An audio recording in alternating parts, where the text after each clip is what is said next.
Welcome to another episode of the Connecting Through Technology podcast powered by Intellacall. I'm your host, Jonathan Cor, and today I have the privilege of speaking to Doug Lehman, a sales media consultant at Layman's Terms. Doug is a business development professional that is passionate about sales, digital media, and video for generating sales results. He specifically specializes in story selling video projects for sales and service leaders. Welcome to the show, Doug. Well, thank you, Jonathan. I'm looking forward to talking virtual selling video and a whole lot more. Awesome. Well, let's kick it off right away, just to kind of set the foundation for this conversation. I wanted to ask you this initial question: how did you get started in sales, Doug? Well, went to college, got a degree in marketing, and the lines get blurred sometimes, unfortunately, and always been fascinated about doing presentations and talking to people, and sales was an avenue to present to people and promote products and services. So sales was kind of my first job really out of college in a sense. So the marketing degree, sales was an avenue to be a presenter. So that's really helping and serving people and being able to present. So providing solutions. That's kind of it in a nutshell. A little bit of speaking involved with selling. And that's how I started in sales. Awesome. Well, just to unpack the actual summary bio that I just gave, as I was entering this conversation, Sure. there's a specific thing that you're focused on called story selling video. And so I wanted to allow for you to explain what that means and what that is to the audience to kind of allow for us to build upon, what is going to be a lot of our dialogue today. Sure. What I meant by story selling video, and the first word here is story, and the second word here is selling, leveraging video to help sell and being able to sell, do presentations. There's always a story involved. People resonate more with stories sometimes than facts or data, which is very important. But being able to share a story selling, so storytelling, story selling, but being able to engage your audience, especially now in this virtual world with video. And I put the two words together, but you hear presenters, trainers, stories resonate. People remember stories, and that form of selling can resonate to closing more deals. So, and the component that I use is video. So you put story, video together, and sales, and it's kind of all rolled up into one. And that's the parameters that I play in when I present through different channels, whether it's video or social networking sites, et cetera. Yeah, so let's begin unpacking that a little bit. Specifically Sure. when it relates to the benefits of video. I wanted to allow for you to share a little bit of the benefits of sales professionals specifically using video in comparison to other means like the phone call. You have email. You can DM somebody directly on LinkedIn. What are the benefits for video? I think one of the things right now, let's just say, I'll talk pre-COVID, pre-pandemic. I'm putting it out there. And now the idea of video separates it from a text or audio is it gives you those visual elements. It gives you more, I want to say, story selling content. But if you've got a B2B complex problem or issue that you're trying to address to a client or customer, in most cases, video is a great component because a lot gets lost in translation when it comes to text. So message complexity through video simplifies it. The big thing is the humanistic approach. We can't meet face-to-face right now, okay, as much. So video, I hate to say it, is the next best thing to being there, but it humanizes our face-to-face encounters through video. So message complexity, it simplifies it, having that human element. And the last thing is really standing out using video messaging and video email. Now it's becoming the norm now. A few years ago, it was something a little bit different. It stood out in your email box. Another thing would be emails. You're trying to get calls to action, or better yet, you're trying to get returns from your emails when you send out an email. And video is a great tool to intrigue, to engage, to entice people. So the human elements, making it simplified and reach, and those are kind of like the two main components, and being able to repurpose the content, which we can get into later through video. Yeah, and I think you touch on a good point as far as it being a good avenue to be human, because I think right Sure. now there was somebody I was having on the podcast. They shared a stat. I think it's around 121 emails people receive from like a cold outreach, type context. And so I guess in a sense, this helps you stick out from the majority who maybe have resistance towards being a friend of a video in this context here, and instead trying, like you said, formulate the right messaging, the right offering, so that way you can hopefully engage and take them to the next step of their sales funnel. You made a good point on that too, because there's a lot of statistics out there that putting video in your message or your email increases the open rates, the click rates, and all that. I'm not going to throw a bunch of numbers at you. You can Google that information, but it is factual that video does help engage better interaction for your messaging. We can throw numbers at, they change, but I don't want to say, okay, I quote HubSpot, I'm quoting Cisco, I'm quoting Forrester. Just Google it through video. Yep, for sure. There's a lot of statistics out there. And so I wanted to ask you, when, where, how should sales professionals consider, using video? So maybe let's start specifically with where are specific areas in their sales process that they can incorporate video?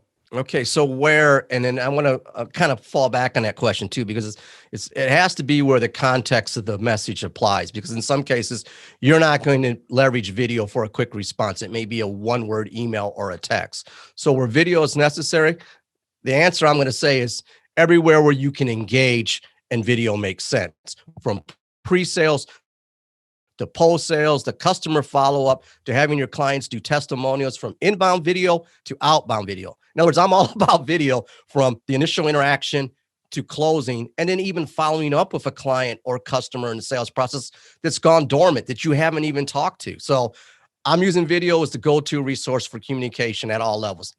Now, when you don't use video, the fallback would be is when it just doesn't make sense. It doesn't make sense when you get a 1 or 2 word response, or they don't have access to video. There's other ways to communicate, but I'm all on board with video. And people always talk about video for prospecting on the front end.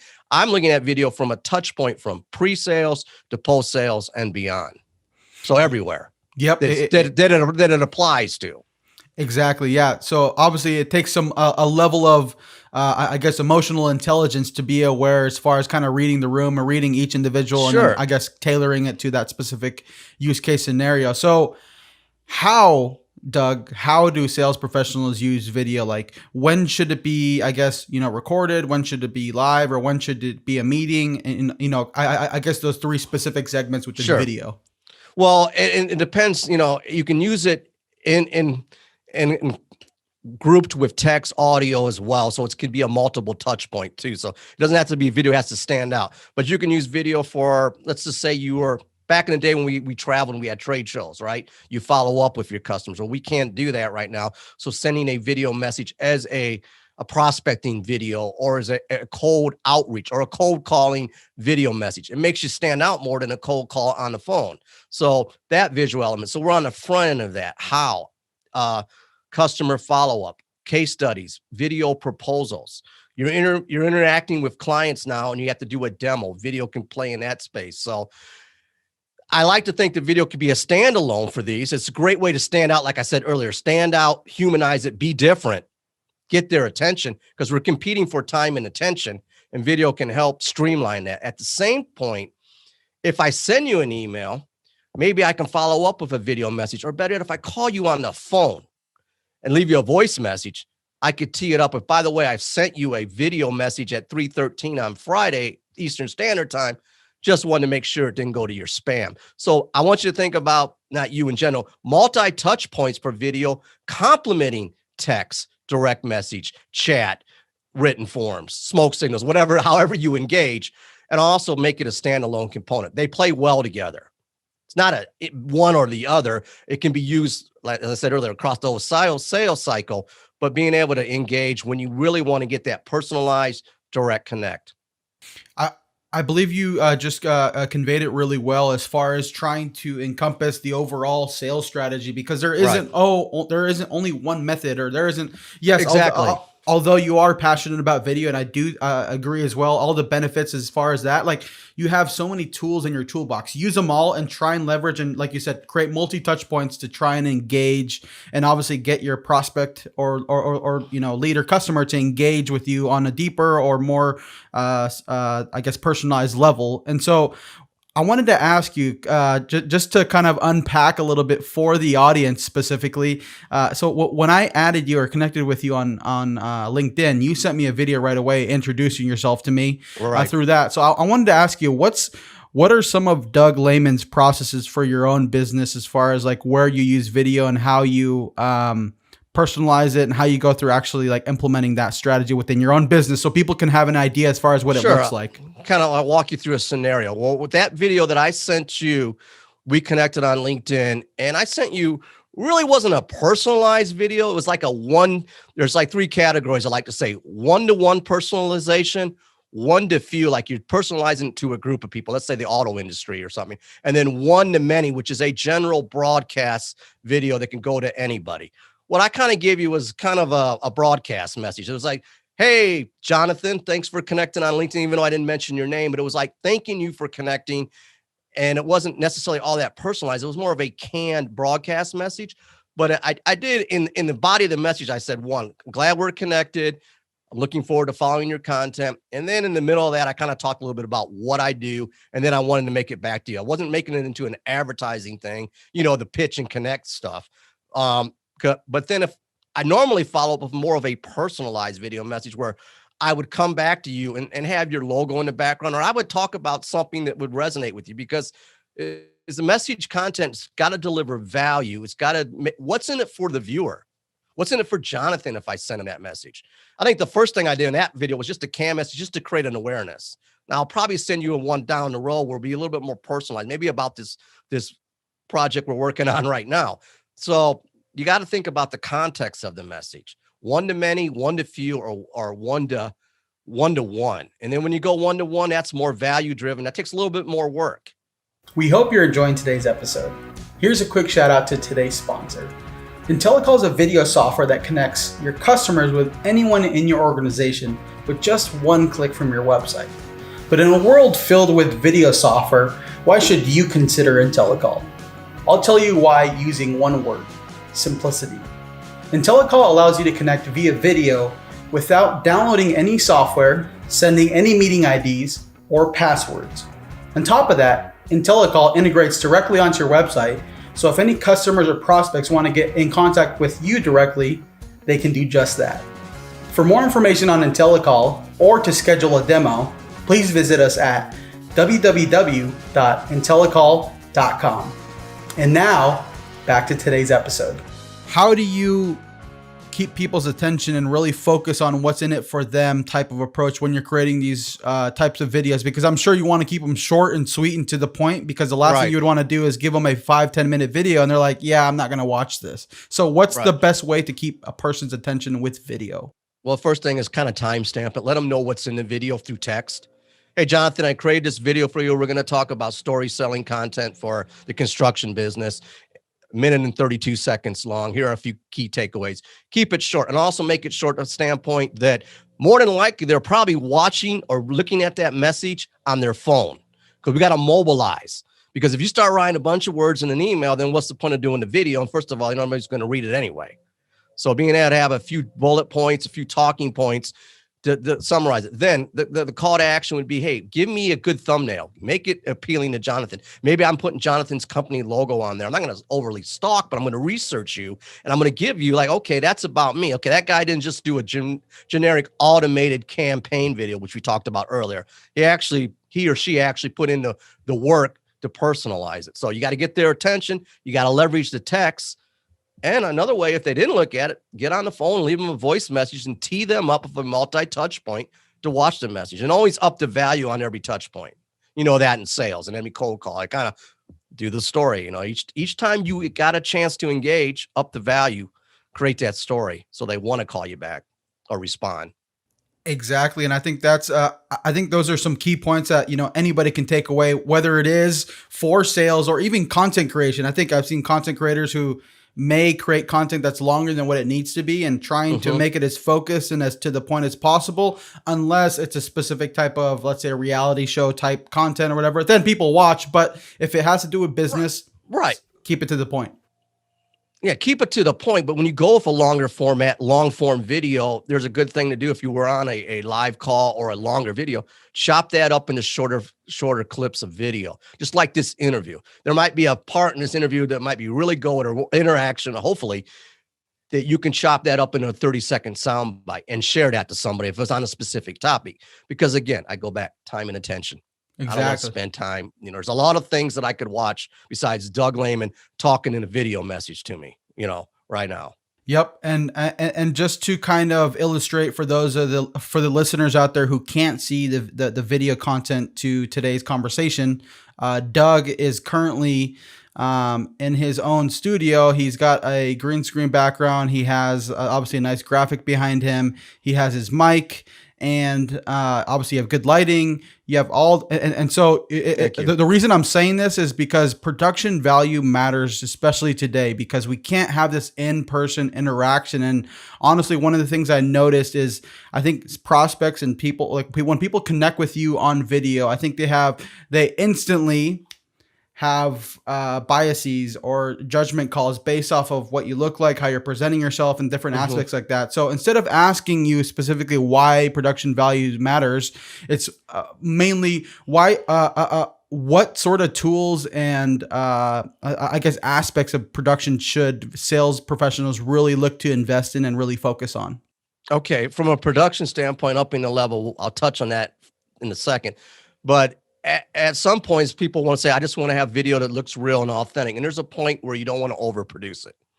Okay, in this case, people that can't see this, I've got my green screen and I've got the city of Atlanta in the background representing the ATL, and I got my logo in the background in layman's terms, visual elements and that. But production value, because right now we're faced with more and more video content than ever doing this. So how do you stand out against the competition? It doesn't take a lot of it takes time. It does take, I should say, it does take some effort to learn this. I've got a decent mic. You've got a decent mic. You have good sound quality. But the best thing is to experiment and practice. Practice, get your reps in with the content, and practice with your coworkers. People always have this fear of getting started with video. So practice your production. Hey, how'd you like this look, coworker Bob? Does it look good? Now I added this element. You don't want to be too cheesy with it, but you got to get your reps in. You don't want to, paralysis by analysis, that whole phrase where you're not doing anything. So production, lights, camera, action. But the context of your message is so important. I could have the fanciest looking studio, but if my message doesn't mean anything to you, the viewer, or the targeted customer, it doesn't matter. Audio, yeah. Get, you can use your cell phone in a quiet area where the wind's not blowing, or you can get a lavalier mic, plug it in. You can, and the best way to find all this stuff, you can visit me, talk to you, or just go to Google and type in how to do video messaging. Video search. Video is a great tool for social watching. It's a whole other topic, but yeah, lights, camera, action, have it well lit, and get your reps in. Hopefully I had addressed it. I mean, I could really get into the gear, but I'm simplifying it in layman's terms. Yep, exactly. There you go. Yeah. I think that's a good way of approaching it, especially like, I guess, expanding on, the messaging piece. Like, obviously we don't want to lose sight of the main goal, which is to sell, which is to connect, which is to engage. And so I think if we get, like you said, too focused on all making everything sound or look good, but we're actually not doing a good job of actually utilizing that to make great video content or engaging with prospects and customers, then we're missing the point. So I wanted to ask you one question before we close out this conversation is, sure. So I don't know if you've talked to people who struggle with being in front of video. They're nervous, they're fearful, they're all these different things. I'm sure you've heard that. And so I wanted to ask you, what are some of the best ways to tackle the fear about being on video? Well, you've got one of these things. Most people in the world have what's called a cell phone. Not to be funny, but practice recording yourself on your cell phone, or you can say, go in the mirror and practice, but just put on the camera, turn it around, do a selfie and practice doing that. And then do short messages. The shorter is in and out. On LinkedIn, there's LinkedIn stories. We can get a LinkedIn video message on another call. I'd love to engage with you on that. But you can do 15-second videos. And once you get those down, like, okay, boom, I ramble that out. Hey, and the message could be, hey, it's Thursday. I just want to thank all my connections for connecting this week. Have a great weekend.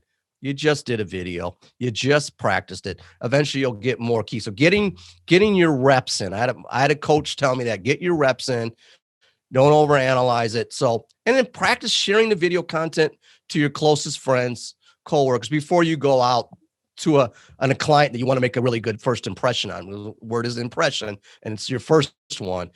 So practice on your cell phone. Start out with some simple videos, Facebook videos, Facebook chats. You got a webcam.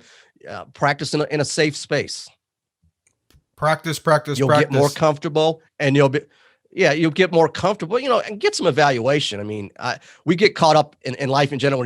I do a lot of interviewing, and I've caught myself getting in ruts on certain things that I'm doing that I don't realize. So you always want to self-analyze. Don't beat yourself up, but you got to start somewhere. Yeah, for sure. And so as we close out this, conversation today, Doug, Sure. I wanted to ask you, do you have any final thoughts on the topic of virtual selling, specifically with video that we may have not covered today? Well, I think the thing, and we kind of covered in the beginning, is I want people to think about it's where you can do video, not where you can't do video. I want video to be the be all to end all. I don't mean to be, people think, well, I can do a video. No, you can do video for just about anything. Think about where you don't want to do video. And that's where a simple text message would be. Get your reps in. Think about video from a multi-touch point using text, audio, and email working together so you get better engagement. And also video beyond prospecting. Everything, video for selling, video for prospecting. Having your customers do a video for your business as testimonials, that's the best sales team out there, because I can talk, or you can talk how great your business is, but having your clients or customers do videos on your behalf, one, it cuts down on production time.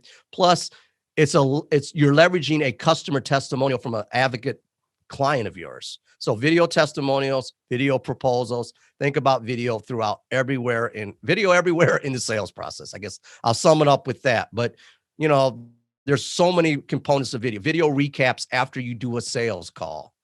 Simplify it. You get better at doing video messaging than you will typing an email at times. Yep. Once you get comfortable. Exactly. Yep. For sure. And so more efficient. It's more efficient. It can be. Yep. It can be. Just practice, obviously figure out your production value as far as where you want that to be, and ultimately figure out what your actual process is to actually engage in every stage of the sales funnel. And so if people are interested in learning more about you, Doug, what are some of the best ways to connect and find you? Well, simply, my last name is Lehman. First name is Doug. Google me, put in a video search, DougLehman.com. Socialsellingvideo.com is my other website. I've got a couple other domains, but that Doug Lehman, LinkedIn, Twitter, and I have a space in YouTube, but just search for me that way. That's the quickest way. I'm an open networker on LinkedIn, love to connect, and I'll probably send you a personalized video message when we connect. And, don't pitch and connect, just bring value with your story. So that's my parting shot with that. Well said. Well, thank you so much, Doug, for coming on the podcast and sharing your insight on video selling, virtual selling, sales, sales professionals leveraging video, and really anything and everything about virtual selling. Thank you for sharing your knowledge. And obviously you have a lot of expertise specifically since you have your own business in this specifically, and also you're working with different customers and people on different projects around this. So thank you so much for coming on the podcast and sharing your insight today. You're welcome. I appreciate the dialogue, Jonathan.